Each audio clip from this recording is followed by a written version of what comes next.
It's time for a happy hour with the Hombre.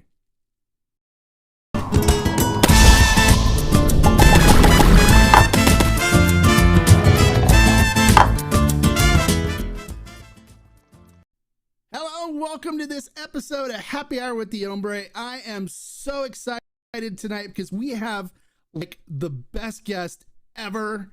He is awesome. If you've ever tried any of his tequila or mezcals that he brings in, you know what I'm talking about.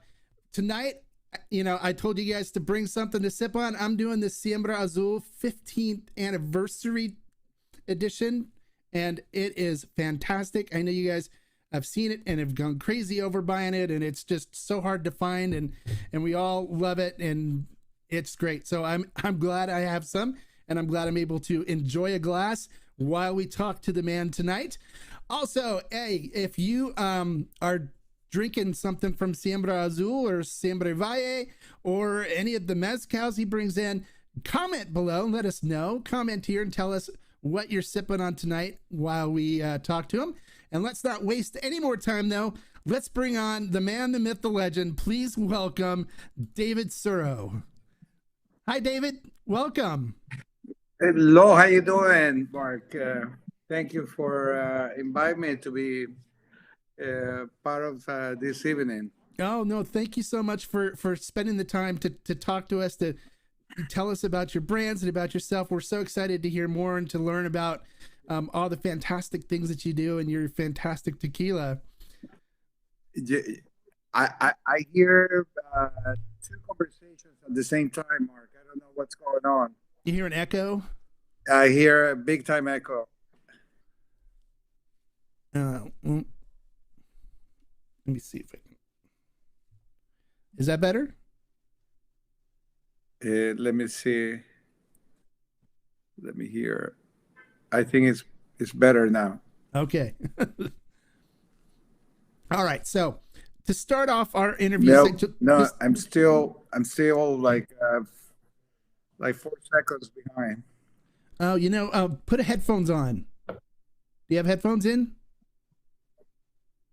Because what's happening is your microphone is picking up your speakers. So do you have a headset or headphone you can plug into your laptop?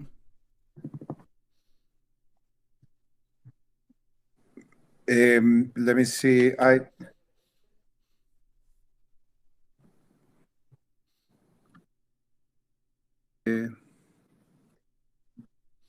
turn the volume down on your speaker a little bit, or even I wear headsets, so my microphone doesn't pick up my speakers. Let me bring my.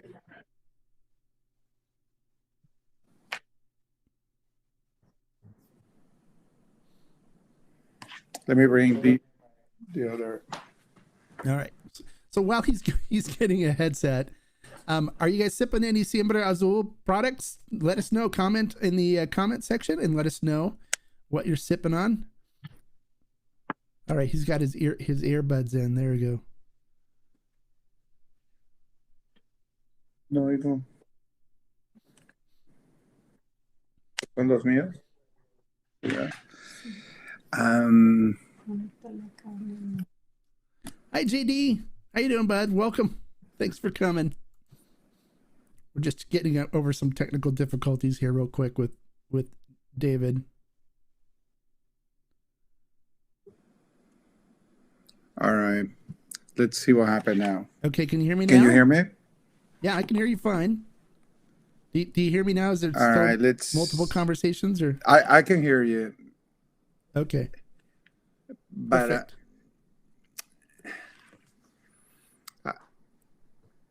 it's a delay, but it's like a 5 seconds delay.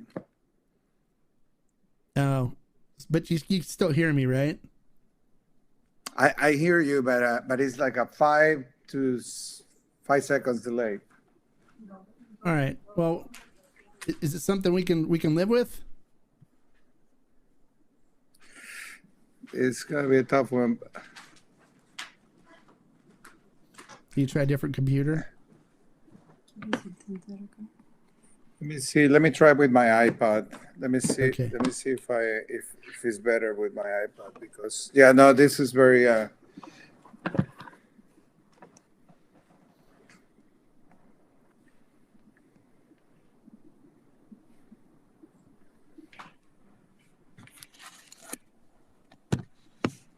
right, I'm going to take you off the screen while you sign in on a different computer. Okay. All right. All right, we'll talk to you guys while David's getting everything all fixed up. You're waiting on getting yours to be delivered. Oh, very good. Hey, Al, how are you doing? Just feeling dead air. Thank you. I appreciate that. Yeah, sometimes we have technical issues with the guest, and we tested everything and he was fine before we started, but I guess he's picking up some echo or something. Hola, Al Martinez, how are you? Yeah, that's what he's gonna go ahead and reconnect on his iPad, and we'll see if we get a better connection with him. Hey, hola, Todd Gilbert, how are you? Thank you for joining us tonight.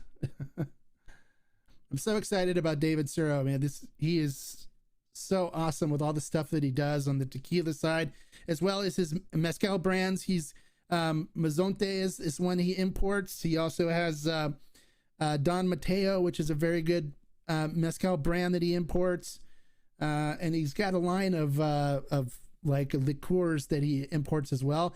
And he also imports Cascaween. So he's the one that brought Cascaween to the U.S. Before it used to just be Mexico only. So anytime I went to visit Mexico, I'd pick up the Cascaween XA or other Cascaween expressions to bring back to the U.S. So I had them to drink because it wasn't imported into the U.S. He was the one responsible for bringing us all the wonderful Cascaween products, which is great. And he's also working with me on our Cascaween Tahona Reposado barrels that we are having made for us. He's the one that I am coordinating with because he's going to import it for us. So he's been great to get to know, and somebody that I've enjoyed asking questions and talking to through Facebook Messenger. So we're waiting for him to log back in here. It happens, sometimes with technology. So I'm sipping on the 15-year anniversary, and it's really good. It went so fast when we had it. Let's see if he comes back. Oh, there he is. All right, let's see. Turn his camera on.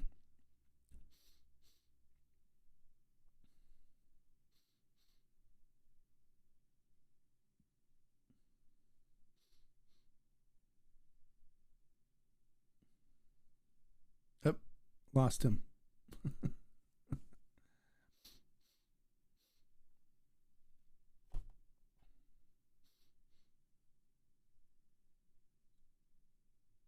All right, so we're just kind of waiting for him to log back in again. You guys have any questions you want to ask right now of me? And while we're waiting, feel free to go ahead and ask while we wait for David to come back on again here.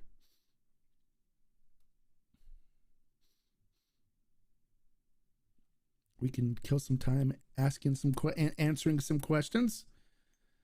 Did you guys see the review, by the way? How's my birthday? It was very good. We had a blast. We had a lot of fun, and I thank everybody for coming to that on Monday and sharing my birthday with me. That was a lot of fun and a blast, and I appreciate you guys doing that. And did you guys see the review of the Corrido brand that's out now? Oh, you got to check that review out if you haven't seen it. It is so good. And it doesn't disappoint at all, and we're really excited to be able to offer it. What's the most popular item sold on Ferment and still right now? God, we sell a ton of stuff, I don't know if I can. Well, I could have to look to see what's the most popular.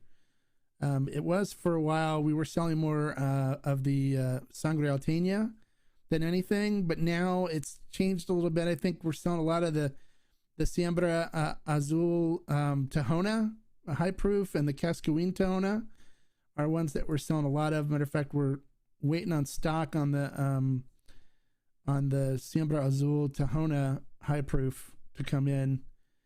And then we're out of stock. They're out of stock on the Cascaween Tahona and stuff at the distributor, so we're waiting on that. But we've been selling a ton of stuff, and right now we're starting to sell a lot more mezcal, which is good because we've really upped our mezcal game on there, where we have the whole line of El Bujo on now, which is a really good line of mezcals. If you haven't tried El Bujo, you should. It's very good. And we also got some special. Oh, let me see. I just get a message from.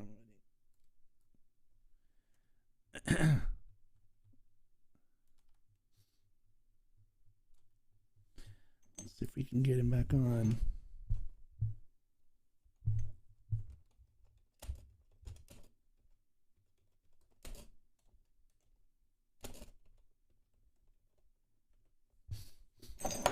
Oops, there we go.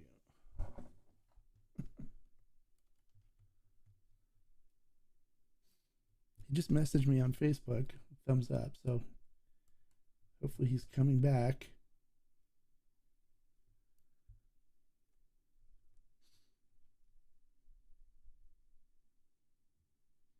Well, Tequila Amigo, we'll put that up when he gets back here.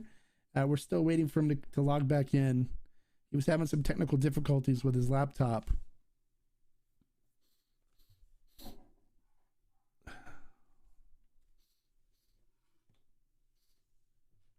Hopefully he comes back.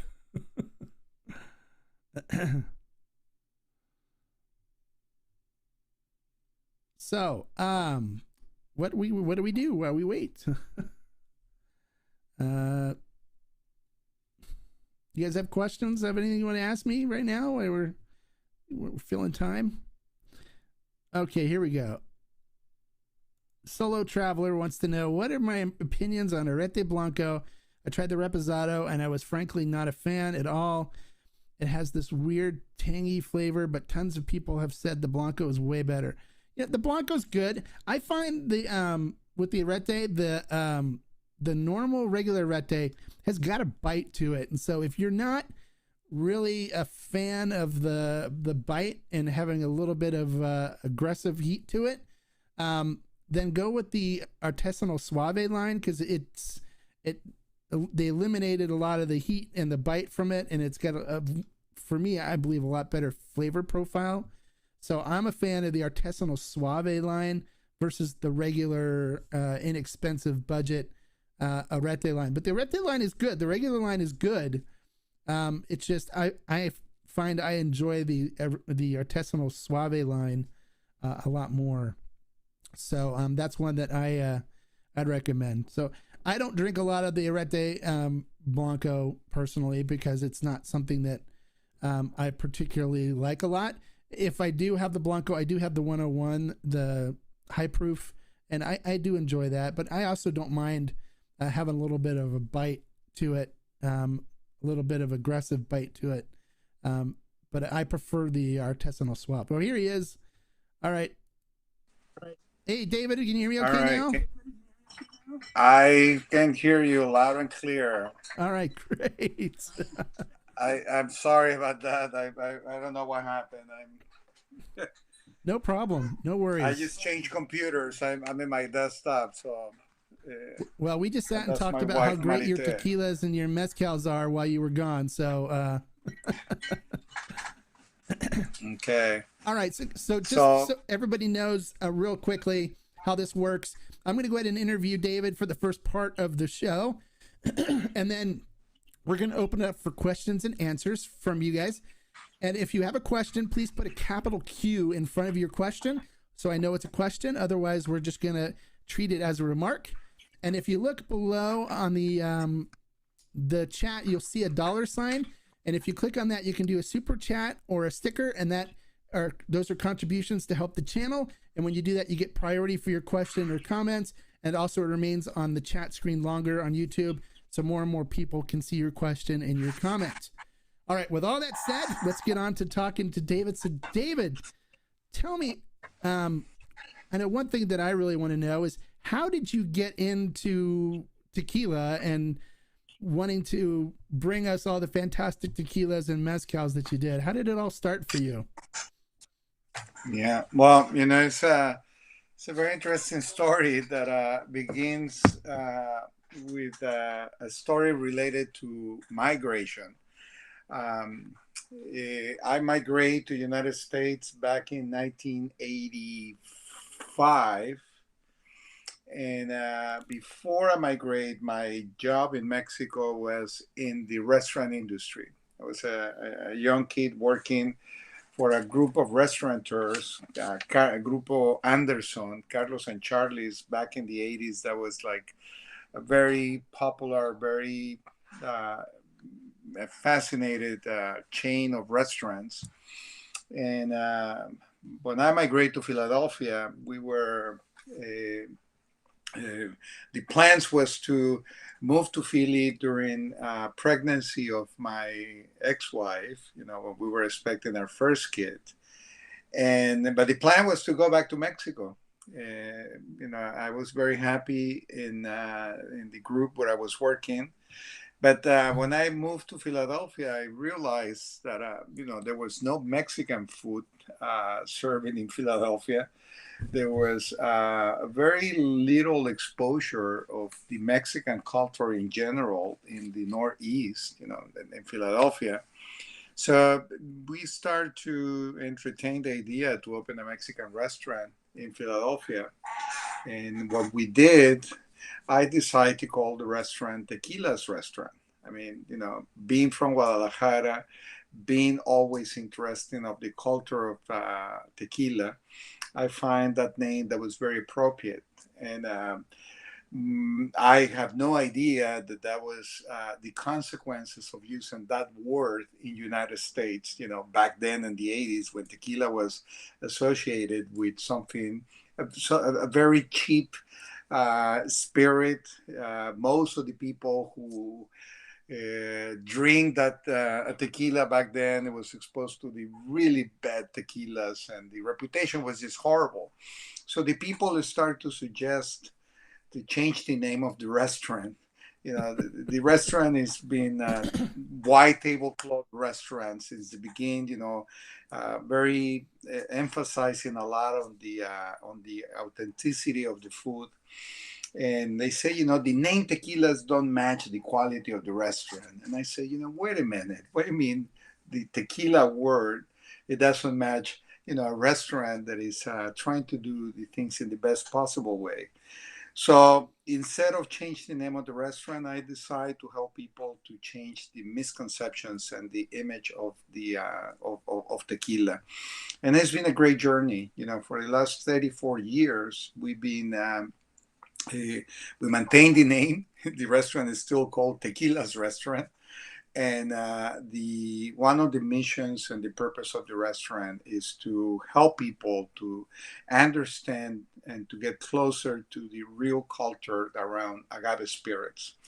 So, back in the 80s, it was very difficult to bring to Pennsylvania, which is a state control, which means it's very difficult to get good booze, especially back in the 80s. And I started to travel back and forth, and I started to get more and more involved in study and research and try to understand better. And every trip that I make to Mexico, and I meet with professors and producers, then they became my mentors. I find out that it was so much to learn, so much to discover in a category that it was misunderstood for many generations. So that's the one of the main reasons why I get into the tequila business. To as a way to respect the culture. Being from Guadalajara, you are from the epicenter of tequila. Right. And it's not comfortable seeing how people misunderstood and mistreat the spirit that We call still tequila. see it today. When I talk to people, I'm like, oh, I'm a big tequila person. And they're like, oh, tequila doesn't agree with me. I got, drank it many years ago and got sick. And so they think that, that's what tequila is. And they said, no, tequila is not that. you were just drinking poor quality tequila. There's really good quality tequila you can sip and it won't make you sick. So I'm still explaining that to people today. It definitely it's been it's still a lot of work to do, and that's why I respect and I salute for what you're doing, Mark. You know, the Thank people you. like you are really one of the reasons that the category is being improved, and the knowledge of tequila is being spread in the best possible way. And you know, I strongly believe that the only way that we can really help the category is by educating the consumer. And the more educated the consumer, the better chances are for tequila and agave spirits to um, gain the space that we deserve as a category on the world, on the spirits world. Yeah. Right, respect. It needs to gain a lot of respect amongst people, which I think it's doing. I think we're definitely making a difference right now. Now, so you then started Siembra Azul was your first tequila line, right? So how did Well, that yeah, come about? after the restaurant was pretty well established, and you know and the more and more I work within the category, uh, I find out that I need a way to reach out to people other than just the restaurant. You know, instead of waiting for people to come to the restaurant, I want to go out there and start to visit other regions of the country, other regions of the world, and I decided to put together a project that became, you know, what Siembra Spirits is now. And the main goal was to generate this tool, this conduit, this bridge between my respect, my experience on agave spirits with the people across the country and across the world. So I start to work with some people on the academia. I started to research for places where we can produce. My approach was from a terroir perspective. You know, I strongly believe on agave spirits have one of the most interesting terroirs in the world of spirits. And the I decided to go specific to the Highlands region for you know, and search for a producer on the Highlands region.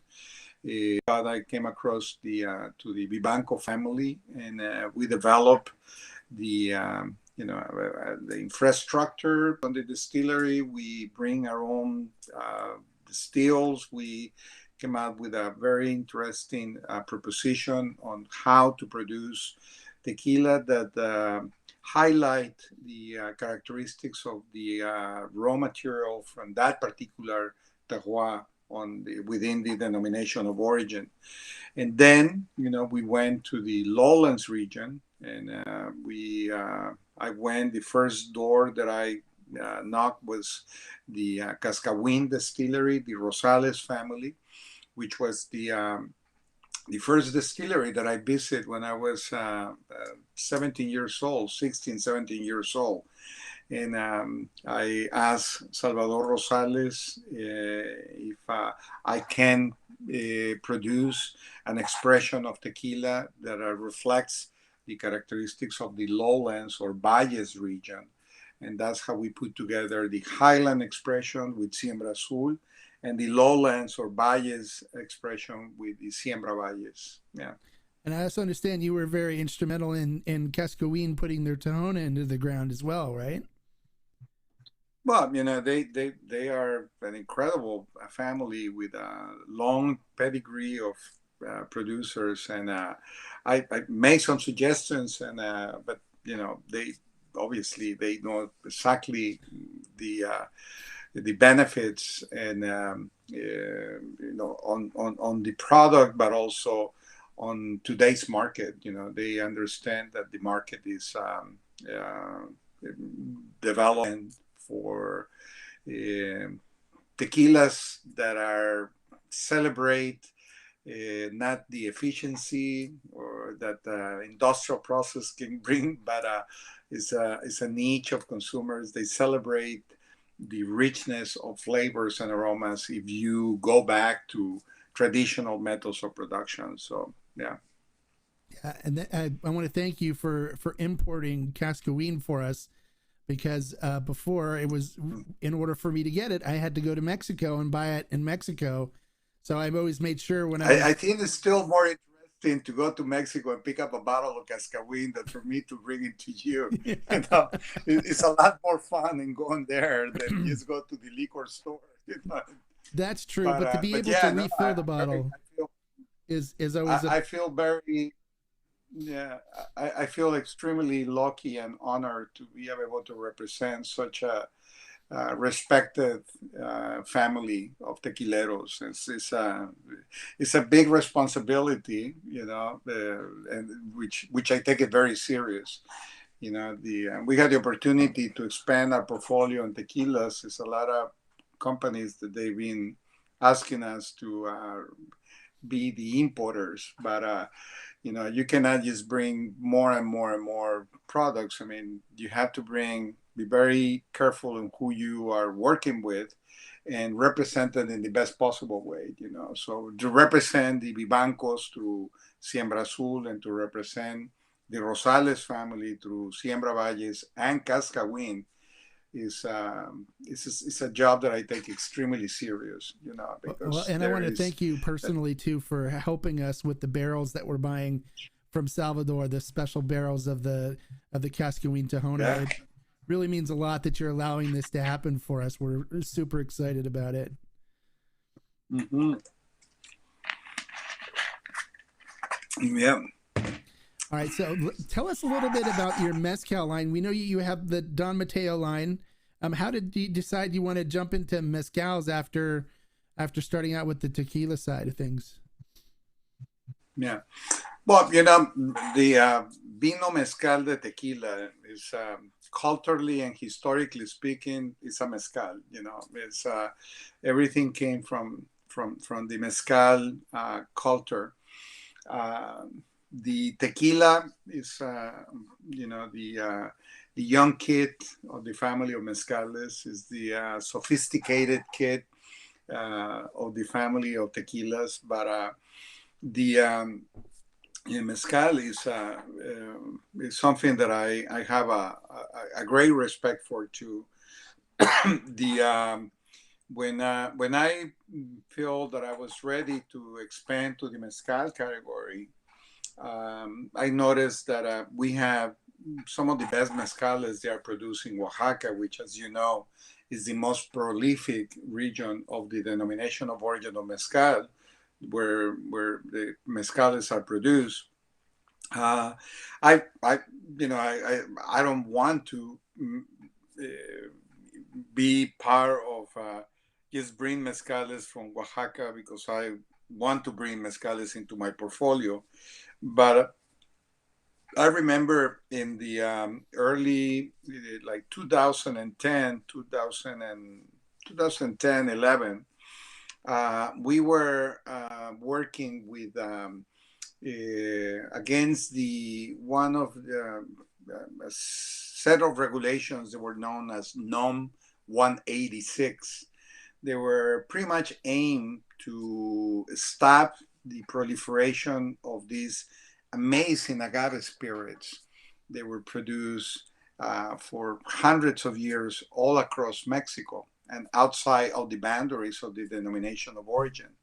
And among one of the producers that I met during this series of conferences where we were exchanging our points of view with some of the authorities involved behind the NOM 186, I met this amazing guy, a very young maestro mezcalero from Michoacan, Emilio Vieira, that it was so articulated and so engaged in trying to defend the agave spirits from Michoacan. Because you have to remember that back in 2010, 11, Michoacan was not part of the denomination of origin of mezcal. So I was very, very, very surprised in how well this guy was and how passionately he was defending his culture of agave spirits. And then in 2012, they became recognized, the Michoacan, as a mezcal region.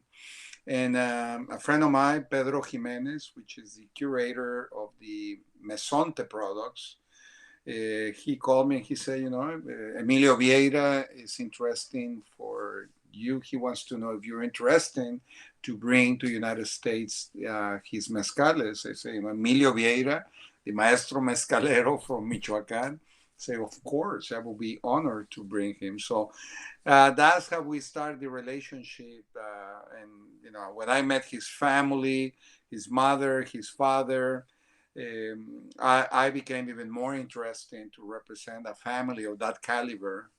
And with that knowledge, there are 6 generations of mezcaleros and on that family. So it's been a very interesting journey also, the explore to walk into mezcal through the Vieira family, which for me, they were the first mezcaleros registered in Michoacan, and a family that it takes very serious the culture of mezcal in the state of Michoacan. So that's how I became part of the family Vieira and represent them in the United States. Yeah, that's awesome. Yeah, we have both him and his brother in my group on Facebook, and they're great. We love them. They always contribute and give their opinions on mezcals and different things, and it's awesome. So one of the things I wanted to ask you too is and talk about a little bit is your bat project. I find it fascinating, and I'm also glad that in my store that I'm partnered with, the Ferment and Still, we're donating some of our profits to it. Can you give us a little bit more information about the bat project and what you're doing with the Tequila Exchange project? Yeah, well, it's a group of people involved. It's not my project, not at all. It's a group of people who are very diverse group of people. Scientists, producers, and importers, like myself.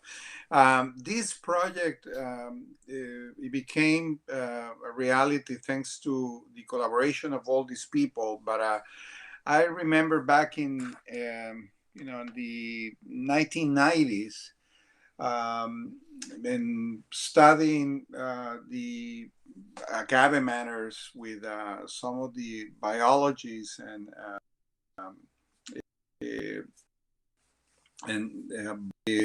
I realized that the genetic strength of the agaves was diminished big time because the ways that we reproduce agaves, especially agave tequilana Weber. As you may know, for over 100 years, the agave tequilana Weber is being reproduced only via clones, offshoots, we call hijuelos.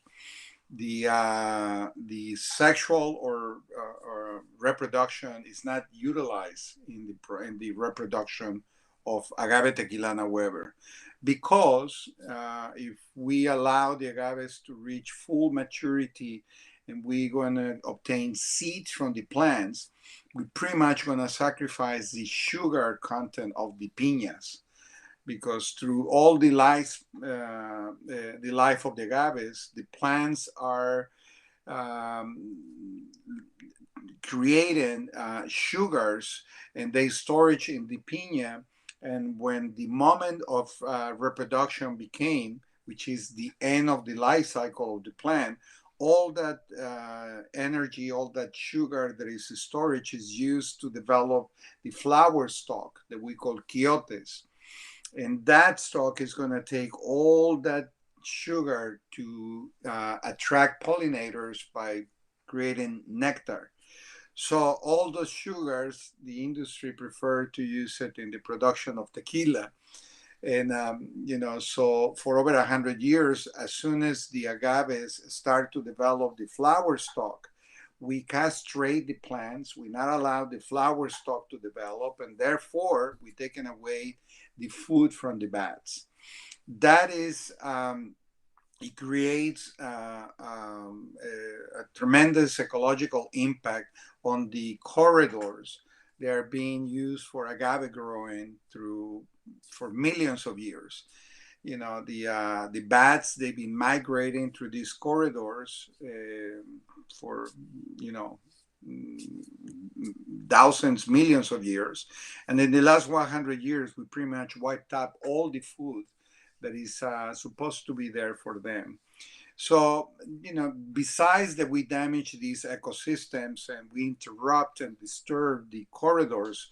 They've been feeding bats for that long time. We also are draining the genetic strength of the plants, and the plants, they became very vulnerable to disease or the natural predators. Therefore, we have to go and help the plants with pesticides and herbicides. So it's a situation that is getting worse and worse and worse. And to observe these changes on the agave fields, it takes time because the agave, by its nature and the way that the plants develop, they need time. I mean, it's a plant that it takes 5, 6, 7, 8 years to fully develop versus a crop of corn, of sugarcane, that every year you can repeat it. So in order to observe the consequences and to really have a way to assess the situation and how delicate it is, it requires a lot of time. So back in the 90s, I approached to the Regulatory Council of Tequila and, bring to their attention. And they were like, yes, yes, yes, we will do something about it. But nothing was done, And at the same time, without me known, the co-chair of this project, Rodrigo Medellin, which is a scientist that specializes in bats, he also approached to the Regulatory Council of Tequila and said, hey guys, leave alone the food for my bats. He was interested to protect the bats. I was interested to do something about the agaves. No response. And it was not until about 4 years ago that I met a group of scientists that were specialized in bat studies that took place in Texas. And I asked them if they knew anybody in Mexico who knows, who's interested to talk about the bat preservations and therefore the agave preservation. And everybody mentioned Rodrigo Medellin. Long story short, they introduced us. We met in Philadelphia. And we both realized that we were aiming for the same thing, try to protect bats and the ecosystems. And we came up with the idea to create this initiative that is called Bat Friendly Project, which is we propose to a very respected tequila producers to create this pilot program and start to figure out how this project can be expanded to tequila producers, bacanora producers, mezcal producers. So we are right now finishing the guidelines and what the requirements are to participate in this beautiful project that is aiming to protect the ecosystems of our agaves, and is all this project is being support by the Tequila Interchange Project. We have a very good network of people to support good practices and on agave and in tequila and all agave spirits. So we are very focused. The Tequila Interchange Project right now pretty much is focused on the Bat Friendly Project. It's a mutual collaboration. And yes, last week we finished with all the legal aspects of this project. We've been working with tequileros and mezcaleros, and the team of Rodrigo from the National University of Mexico. They've been generating lots of data, lots of information to help us to understand what can be the best possible way to take this project to even more and more producers. Yeah, it's a beautiful initiative. Awesome. Well, we're very positive. Glad to support it. I mean, thank you very much. Anything that preserves, tequila for us and keeps biodiversity amongst the agave, and so the agave, are strong and will last a long time. We're more than happy to support it, and so thank you for doing that. Now, just on a side note type of thing, I first fell in love with your spirits, okay, when I tried the Siembra Elise, which I think is a fantastic tequila. But also, I kind of fell in love with you with the 10th anniversary and the 12th anniversary edition of the Siembra Azul, um, and kind of what you did there. So, can kind of tell us what your about the 10th and the 12th edition of your anniversary that you had previously? I think it's an interesting story. Do you mind sharing it with everybody? Yeah, well, it's I personally prefer the blancos tequilas. All agave spirits. I really prefer to drink them with zero intervention of the cask. What we did with the project was to produce reposados, añejos, and extra añejos, but from barrels that were never exposed to any other spirit. We start from, I like to expose the very delicate blancos and very complex blanco tequilas to the which are usually very expressive of 5, 6, 7 years of the terroir from either the highlands or the lowlands. And I like to pair those flavors and aromas with the 75 years of the terroirs from Missouri. The Missouri oak, for me, after I taste a couple different regions, I find out that it was, in my opinion, this is not the right or wrong, it's just my humble opinion, is the wood that it pairs better with the characteristics of the of agave tequilana Weber spirit.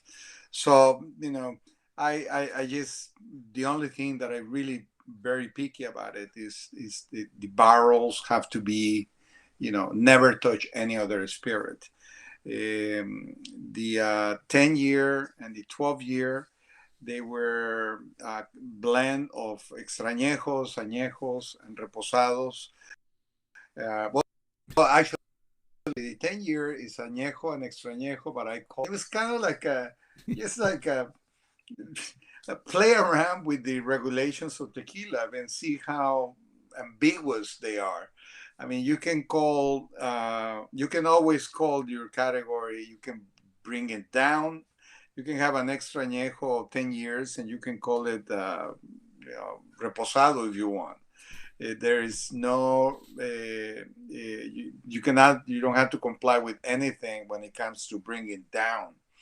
I mean, you cannot bring it up, you cannot go in the opposite direction. So I just decided it was funny to just get this very interesting extra añejo, blend with añejo, and then call it reposado, you know.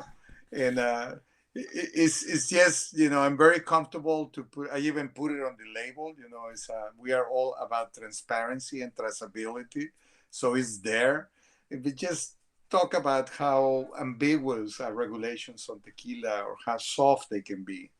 And, the 15-year anniversary, that was a collaboration with the Vivancos. And that's the first time that we have an expression that it has a bourbon barrel, because the 50% of the Vivanco tequila, it was aged in bourbon barrel, and the 50% is aged in American oak only tequila barrel. Yeah, This is a and I beautiful. just find out that is people that is paying up to $500 for the bottles of 10-year and 12-year. I say, what is that? I mean, I prefer to. I really enjoy more the blancos than those. I don't know if you know where the aging tequilas came from, but it's a very interesting. If you see from a historical and a cultural and social perspective, it's very interesting. In Mexico we have a society that is very classist. The indigenous Mexico is in one side, and the European influence or people who feel European are in the other side. And, there is a lot of, very marked, very defined distinction between social distinction between classes. In mezcal and tequila and bacanora and all these spirits, indigenous spirits, they have their roots in the indigenous Mexico. They were kind of like criticized, or not criticized, but they were like considered inferior spirits for many generations in Mexico. So the tequila producers, they tried to figure out what was the best way to separate themselves from these indigenous origins. And one of the things they decided to do was to age tequila in bourbon, whiskey, cognac barrels. But it was more in order to create that separation and that distance from their origin, the indigenous origin, than organoleptic elements, organoleptic reasons. I think that tequila is what we want to taste is the quality of the agave, is the quality of the hand of the maker, and bringing flavors of bourbon or whiskey or cognac into the flavor profile. I think we are eclipsing, we are covering some of the beauty of the spirit that is made out of one of the most complex raw materials in the world of spirits. So again, this is very personal, but when I produce batches of aged tequilas, the has to be nothing but American oak and the agave. I have one batch, a barrel from French Limousine, which was beautiful barrel, also brand new. But I find it was way too much. It was overwhelming, the presence of the characteristics of the barrel into the agave. I rid of that barrel because it was way too much. Yeah, that's one thing I always look for when I do my reviews. I always look for the presence of the agave there. I like it to be agave forward, with just a little bit of influence from the barrel, and not overwhelmed by the barrel. And I think and the reposados, the reposados are for me are the more interesting when it comes to balance, flavors, and to really have a good combination of oak or barrel flavors and aromas into this very fine blanco tequila. For me, the reposados is the real challenge. Where you meet that balance that you can really taste the characteristics of both elements. The barrel and the spirit. On the añejos and extra añejos, you're going to basically for the barrel, and you hiding what Mother Nature aged for us for many years. In the raw material. By the way, here in California, we're out of a lot of the Siembra Azul and Siembra Valles products. So can you bring another shipment up for us? Because we need to be restocked here. So. It's as you know, right now we're going through the worst agave crisis in the history of the industry. Yeah. And we for us it will be very easy to just lower the quality, lower the standards, and buy cheap agave. No, don't do that. And maintain inventories. I will never do that. So the inventories are done, and the batches are done with the standards of agave that you expecting when you open a bottle of Siembra. Mm-hmm. And it's not easy to have enough raw material right now to maintain that quality. So yes, it's been a challenge. I'm sorry about that. Yesterday, a container left Mexico. It should be here in the next couple of weeks. I know California has Siembra Azul. We just reload Siembra Azul. There is no Siembra Valles Blanco, sorry, but it's on its way.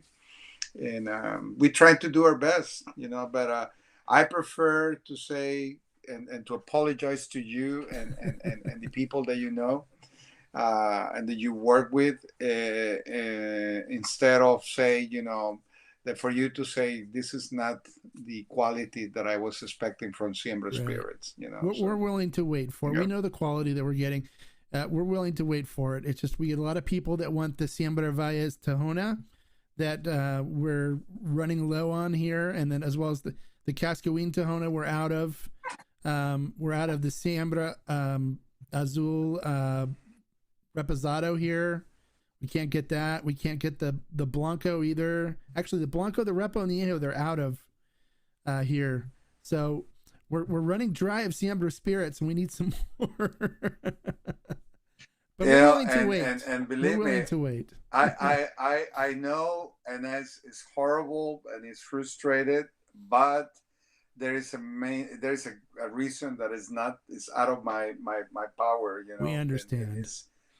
It's perfectly fine. I'm just giving you a hard time, David. Yeah, no, but this. The good thing is that a container is right now about to get to the border. It's they left Jalisco more than 24 hours ago, so they should be getting to the border very soon, and soon to be in our warehouse to be distributed. So. Okay, here's the question that everyone's going to be wondering about too. Is there more 15th anniversary on that container? Because people were killing each other for those bottles. You know that, right? It's not. The anniversaries are only one batch, and I was surprised at how quick that batch, because it was a good amount of product, and it was a touch and go in our warehouse. It was sold out in less than a week. An inventory that I thought that was going to last for at least 3-4 months. It was just like, so I apologize for that, but I also. Okay. The anniversaries, they are limited productions. If not, will be, not anniversary, nothing special to celebrate. But I thank you guys for support that expression in the way it was done. California it took a great allocation. Texas did, and New York did, Illinois did, and it went like fast. Dream about it. Yeah. I had to limit it to one per person on their purchases. We have to wait for the next anniversary. Yes, I can't wait for that. All right, so now we finished with the interview section, and we're going to open it up for questions. Do you mind answering some questions for some viewers? David, do you mind spending a little time? Just a little bit? Okay, so if you have a question, don't forget to put a Q next to your question that you want to ask him. First, I just want to recognize a couple people. Tequila Amigo, thank you so much for the super chat and supporting the channel. I appreciate that. He also wanted to say that, David, your knowledge encouraged him to obtain a certificate in tequila and increase his tequila knowledge. So he owes that to you. So there you go. And then Kevin Flood wanted to let you know she emailed with Nicole from Siembra today. He's been inquiring about getting Cascawin Tahona in New York City. And she was so helpful and nice and said that it will get there by June, and he can't wait. So the Cascawin Tahona is a great. It's on this container. Yeah, the Tahona should be arriving to New York in, I would say, 2 weeks at the most. Yeah, and for those of you that don't know, or if you ever visit to Philadelphia, you want to make sure you look up Tequila's restaurant and make sure you go visit and have a meal and enjoy some really good tequila there. And maybe even see David if he's there at the restaurant, and say hi to him. Chug and Sips Spirit Lounge, thank you so much for the $20 super chat. You're anticipating your delivery of Don Mateo de la Sierra Alto. Yeah, we just got that in. I know your order is going out, so we're very excited to have that. We actually got a few expressions in from the Don Mateo line, and we're excited to have them. The Pachuga just came in, which is great too. That Don Mateo Alto is a very, very special expression of mezcal. The Alto, or Inaquidens, is one of my favorite agaves in the family of agaves. Great. Yeah, so we're excited to have it, and thank you for buying it, Chug and Sips. and we'll make sure I'll let David know what you think when you let me know. It's Don Mateo's a very good tequila line or mezcal line. So John Novak wants to know what's something you're most proud of from your career. Well, that's a good question. That's a very good question. I think one of the things that I'm more proud is to be able to gain the confidence from the producers and the confidence they have on me. That's, as I say in the beginning, I take that very serious, to have all these generations of knowledge and all this the reputation to put it in my hands. I feel very proud for the trust that I get from these people, from the producers. Also, I'm very proud to have my kids involved now. I'm very proud to have David and Marcos engage into the culture of food and spirits. Great. So Kevin Schmidt wants to know, is there any chance Siembra release an XA once more? Don't you still have the Elise, the Siembra Valles Elise? Elisa, which is my daughter, Elisa is sold out. I mean, there is, Michelle Obama, that was the only expression of tequila that she drinks for a while. And we have a couple places in Washington, D.C. that they get large inventories because they know that was the only tequila that she drinks and she demands. And there was a relatively small batch also, but right now the extrañejos, I'm going to tell you right now, it's going to be a while because we don't have enough production to fill barrels. And most of the expressions on each expressions, they're going to be reposados and añejos.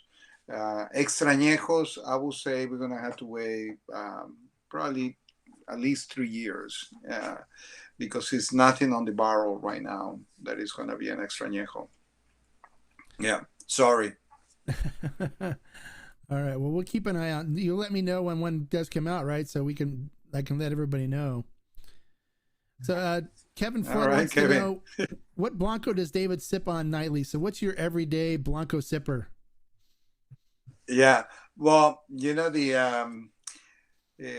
I like diversity on flavors, and I like I celebrate how different all the tequilas that we produce, even like the Siembra Valles Blanco, every batch is very different.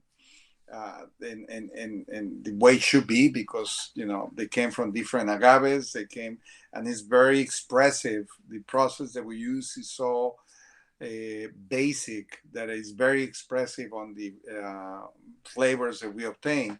So I like always as on blancos, I like the high proof, the Siembra Valles high proof. That's a tequila that pretty much customize, make it in the way that I really enjoy tequila. So the Siembra Valles high proof is one of my to-go tequilas. But the Siembra Blanco, the regular Siembra Blanco, Siembra Valles and Siembra Azul Blanco, I really enjoy them. I enjoy Cascahuín Plata very much, and I'm very into mezcales. I'm into the Mesonte, which is this line of agave spirits, very rare spirits. I drink Mesonte, and Don Mateo de la Sierra Cupriata is also one of my to-goes spirits. Yeah, Mesonte's gotten into like raicillas and stuff too, right? So you're getting into it's agave spirits and raicilla. It's an incredible project. I'm extremely excited and proud also to bring Mesonte to you guys, because they are very rare batches. They are very, very rare batches and produced by people who are linked to the culture of agave spirits from the epicenter of distillation the beginnings of distillation in Mexico, which is a fascinating story. Yeah. Yeah. So for any But of you I that are do see interested in a lot of picking up or exploring Mezonte or the Don Mateo line or any of the Siembra Azul or Siembra Valles, we have them all. I carry as many as I can get. There it is, Mezonte. Yeah. This is the Mezonte. Yeah. And There's it's like four different expressions, right? It's a lot of different expressions. There are different producers from different regions: Jalisco, Michoacán, Nayarit, some Oaxaca, and Guerrero. Yeah, Okay. but whenever you see a bottle of Mezonte, it's worth it to search of what is in that bottle. But, yeah, we have it on ferment and still. We carry the Siembra Valles, the Siembra Azul, we Don Mateo, we've got the Mezonte, we've got it all on ferment and still. So if you guys are looking for some, check out there and whatever we got, you guys can help yourself and grab some. Yeah, this is something that that is gonna be released relatively soon. Is from Don Lorenzo. This is a bottle. This is I can't believe I can. Yep. It's if you see it, it's 11 varietals of agave in this bottle. In one bottle. 11 varietals. It's an ensemble that probably we don't want to see in our lifetime. 11 agave. 11 different agave. In one bottle. In one bottle. This is insane. I have this. It's about 36 packs. It was the production. It was 200 liters. They were produced for this. Actually, I'm gonna have California. Yeah. Let me see. What is my gourd? Right here.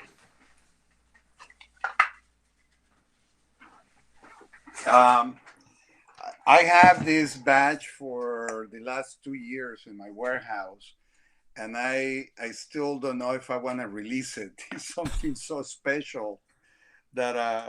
Oh, you're gonna drink it in front of us too. You're a mean man. Look at those pearls. I don't know if you see the pearls. This is insane.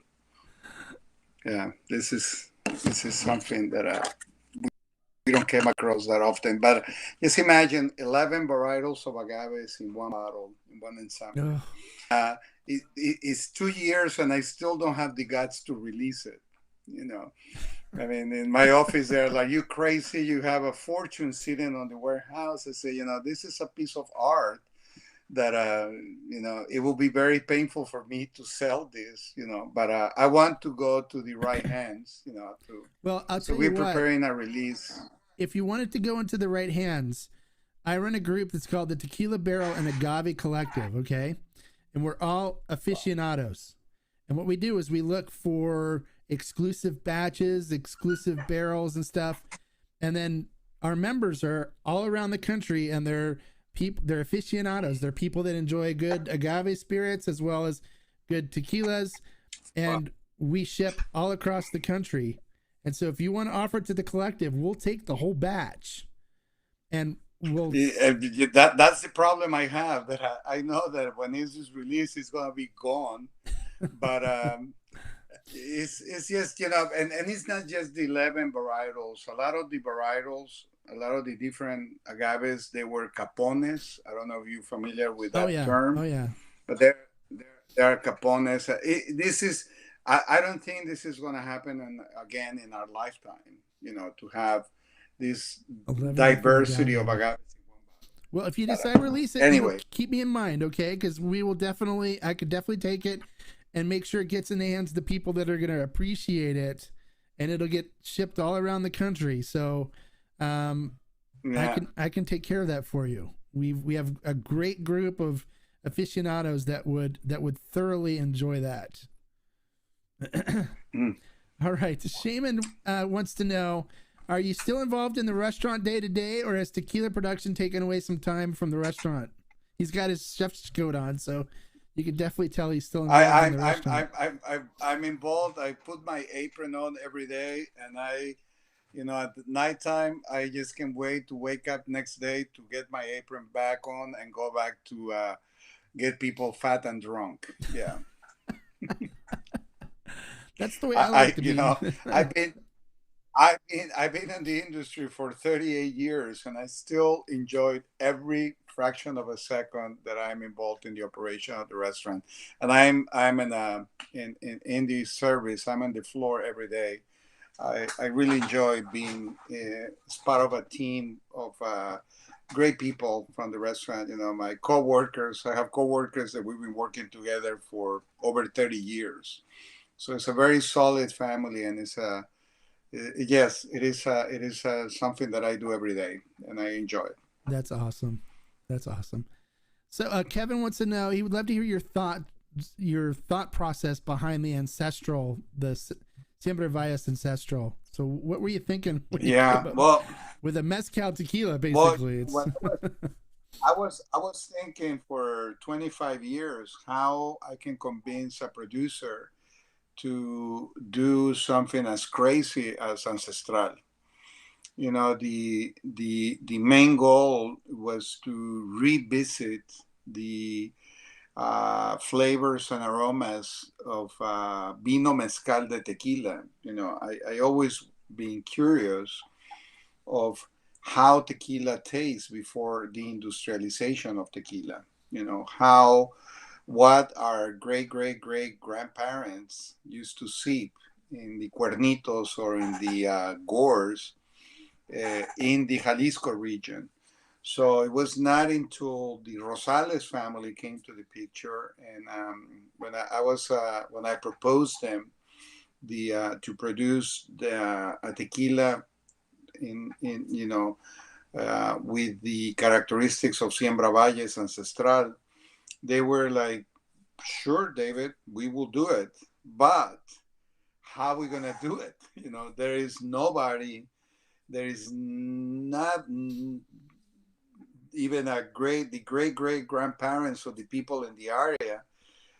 They were probably the ones who know how to do it." And I say, well, don't worry about it, because we can bring the Vieira family, which are willing to show us how tequila was produced before the industrialization. So it was a beautiful collaboration between the Rosales family and the Vieiras families.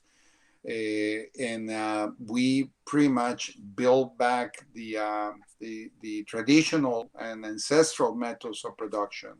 The Vieiras show us how to build a peat oven, with the characteristics that they require for the perfect coction of agave. Uh, we decide to, instead of use taonas, we decide to do the real old-fashioned way, which was hand maceration.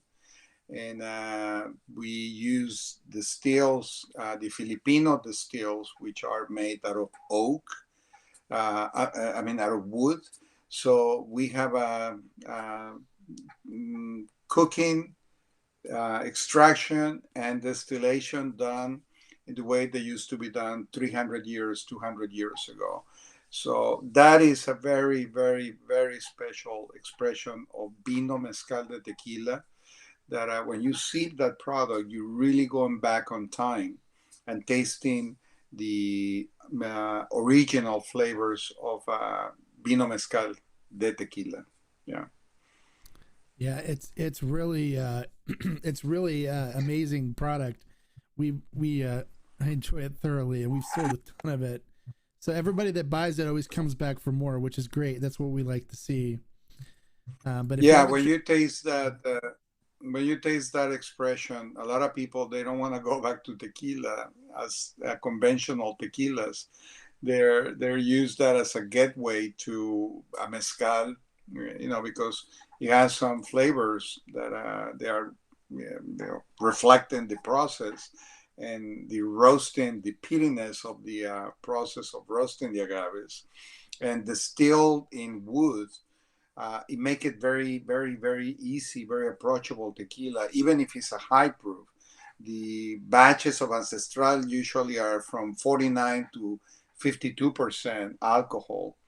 And one of the reasons that is so approachable too, besides the distillation process, is that we rested the tequila in glass demijohns. We rested in glass bottles, and we use a corn husk to cover the bottles. So we allow micro-oxygenation. So the more volatile alcohols that usually are the more aggressive or astringent alcohols, they evaporate during the 7 months that we allow this product to stabilize, which is something that we do also with the Siembra Valles High Proof. Those two expressions on Siembra Valles are rested and stabilized in glass demijohns. So the ancestral's done in a clay pot still, or is it done in a copper alembic? In wood. Wood. The first and second batch, it was a combination of copper and wood, and the third, fourth, fifth, which are very small batches, is distilled in wood distills. Oh, okay. Yeah, Filipino style. Yeah. Interesting. Yeah. Okay, I didn't know that. All right, that's it's a hell of a product. It's very, very unique. A very very interesting group of people who've been supporting that expression. There is no whistles, there is no fancy bottle. It's just a very, very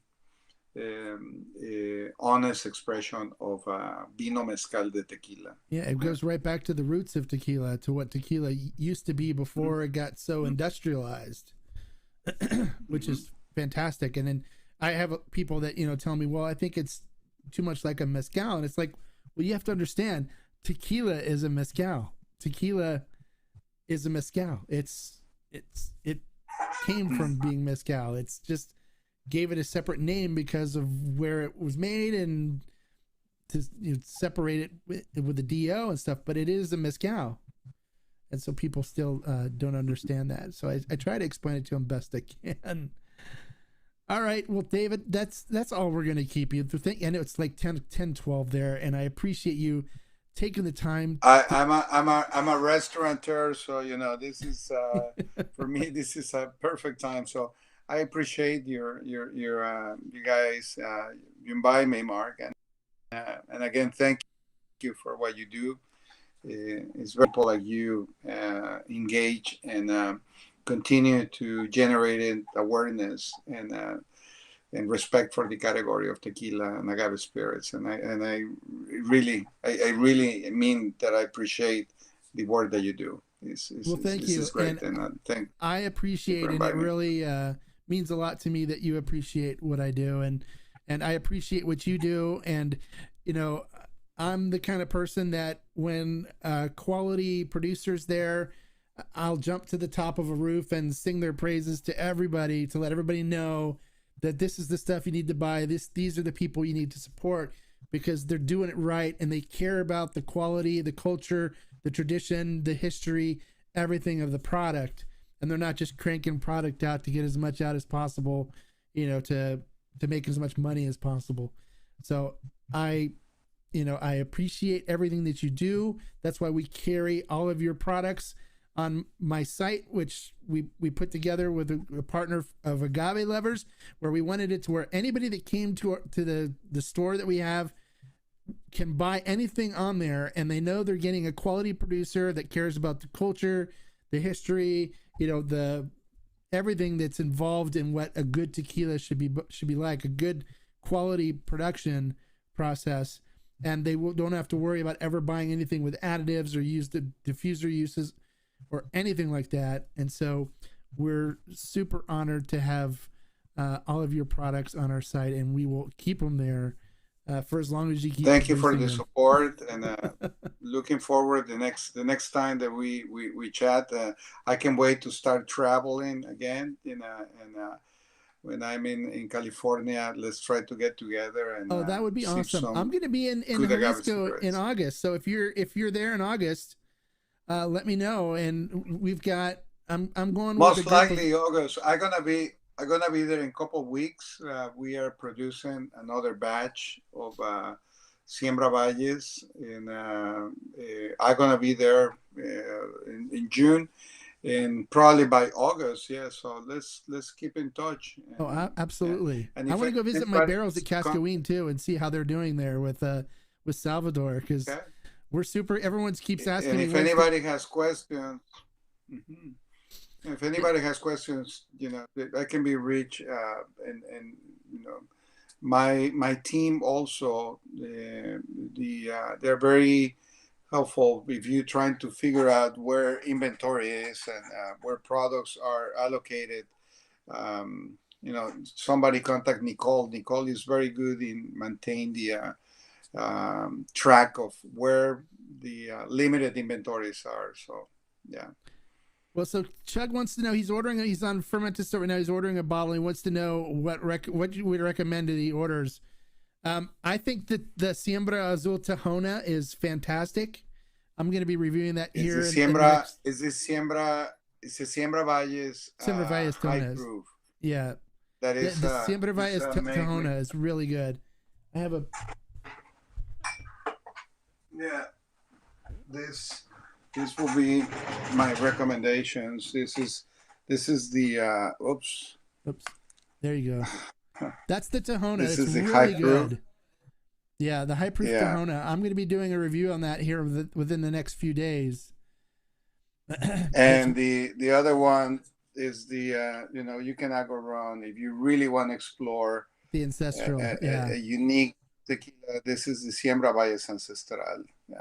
This is I tell you, it took me 25 years to be able to raise this bottle and show it to you. And it is delicious. It is so good. I go through a bottle of that quickly when I get it. So it's absolutely delicious. So there you go, Chug. You have to let me know on Monday if or actually when you get it, what you think, okay? And let us know how you like the suggestions. Kevin wanted to say that your team helped him today, so he's really excited to know that the Siembra Tahona is going to be coming to New York soon. Well, thank you, David. I appreciate it. I appreciate you. I definitely will be keeping in touch because we need to talk about our barrels from Cascaween coming in. But then also I do look forward to meeting up with you either here in California or in Mexico when we go in August. I'm going to be going with some superstars, and I'd love to introduce you to them, and I'm sure they would love to meet you. I'm going with some people from Cascanes and as well as some other people from other tequila companies that are making really good quality, traditionally made tequilas. And I know they would be honored to meet you, and it would be my honor to meet with you in person and sit down and have a sip with you and to drink salute and stuff. So I definitely will keep in touch. Let's continue the conversation. Yes. Yeah. Thank you very much, Mark. And thank you everybody to participate. I really, really appreciate it. Yeah. Well, thank you. Yeah. Thank you guys for coming and watching. Appreciate all the great comments and questions you guys had. And like I always say, until next time, life is too short to drink bad tequila. So grab some Siembra Valles or Siembra Azul and you won't have to worry about it. Salud.